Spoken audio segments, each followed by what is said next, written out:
Whilst there, I took a part-time master's course, and I decided that I wanted to go further in academia. So I then took a position, a teaching position in a university, and they agreed to take me on as an assistant professor who was also working towards a PhD. I did that for 4 years, met someone else and got married. And just before getting my PhD, we had a child, a son. Then I took a job in California, a short-term research-funded post, which brought me to the United States. And I worked on that. That went very well, and we loved it. But it was very unstable. There was no security, and the only income I had was from research projects. And although I'd won several research projects and things were good, I wanted some stability. So after 2 years there, I came to Utah, where I met a faculty colleague called Andy Hong. And just as we got to Utah, another baby came. So now I find myself half a century old, with a very established, stable life, job, a second marriage that's very strong, successful, two boys. I have 2 grown-up daughters that are still back in the UK, and I realized that running a lab is all about mentoring students, which is why I'm here in this august body today. And so now I'm running out of life. I would like the rest of the life to be long and healthy and energetic. But the expenses of educating children and a middle-class lifestyle means that I'm likely to be working for many, many years. Although that's not as bad as it seems, because an academic job is it's not really like any other job. It's something that you really love, and you don't really think of the work and the pay. Okay, switch roles. My name is Andy Hong, and I was born in Hong Kong in 1957. And I had a family of 1 brother and 2 sisters, 1 elder sister and 1 younger sister, and an older brother. And my father was a businessman. He runs he trade in textile, importing from China and sell to retailer. And my mother is a stay-home mother. They're not very highly educated. They are probably received the equivalence of middle school education, and I was the somewhat the favorite child, because I usually excelled in academic work. I get better grades, and I was not sure what I wanted to do when I go through high school. I thought I would be a scientist, but I have no clue how to get there. And I have a high school sweetheart from 14 years old on, and then most of the people thinking about a boyfriend or girlfriend relationship is going to hamper their academic progress, and then it's going to distract them from homework. But on the other hand, it kind of motivates me. It makes me want to do better and to be more attractive, I guess, to be the smarter person. And so actually, I didn't have a life long-term goal. I was kind of finishing up high school, and my girlfriend at the time moved to the United States. I had a year to go before finishing high school, so I stayed on and I finished high school.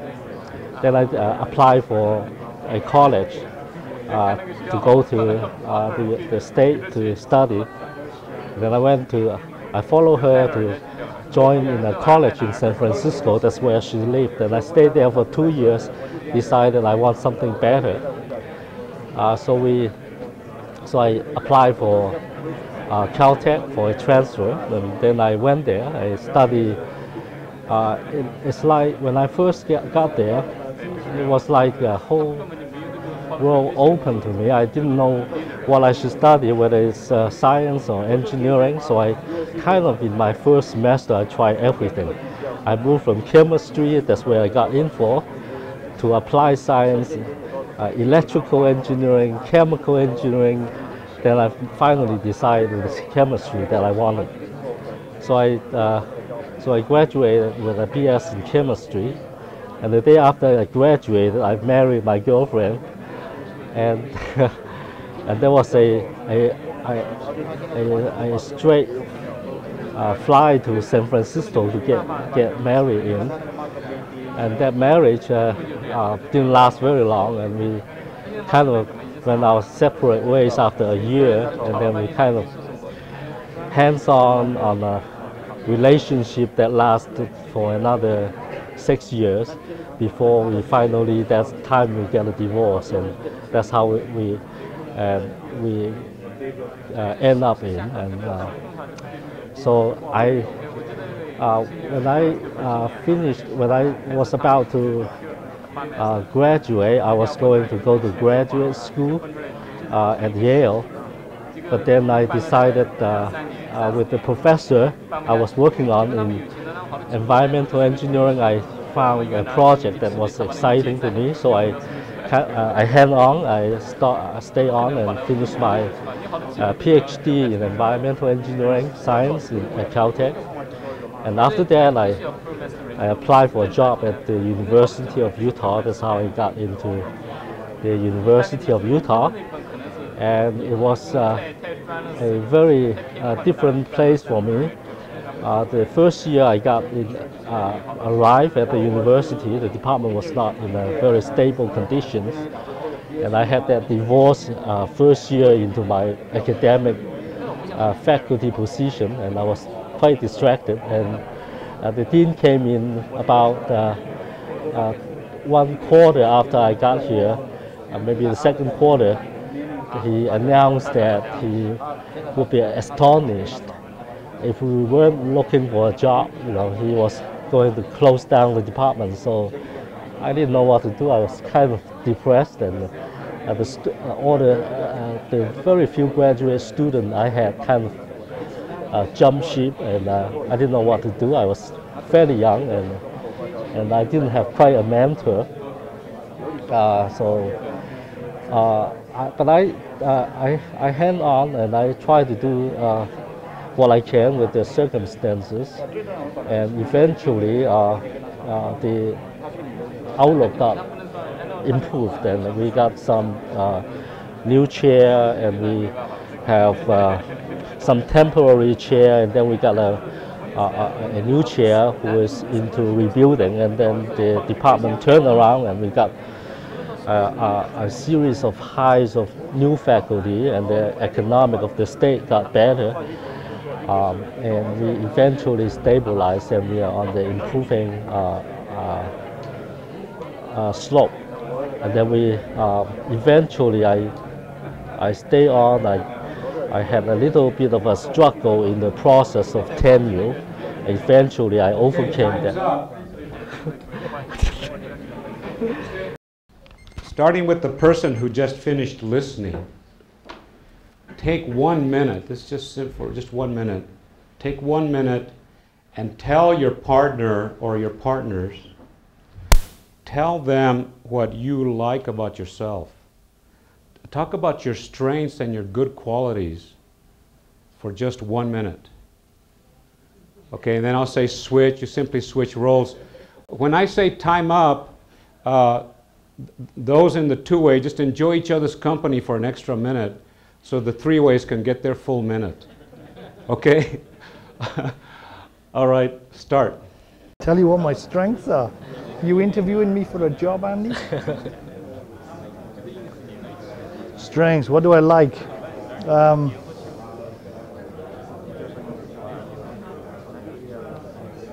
When my father died 8 years ago, before he died, he gave my mother his ring to give me, and about a week before he died, she was with him. It was a slow demise, and she knew he was going to go. It wasn't a shock, so they had plenty of time to talk about things, and he talked about me and said, finish your thought and switch roles. I like his integrity, his honesty, and his sense of humor. So those are the three things I like.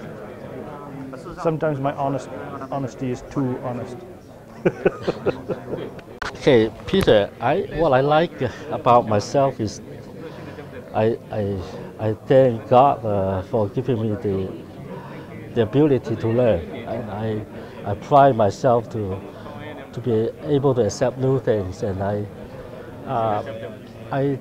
kind of in my later in my middle life and about my 37 years old and on, I discovered literature. I discovered I actually like it, and I start reading, catching up with the old classic work that I haven't had a chance to do, which I should be. Okay, time's up. Enjoy each other's company for an extra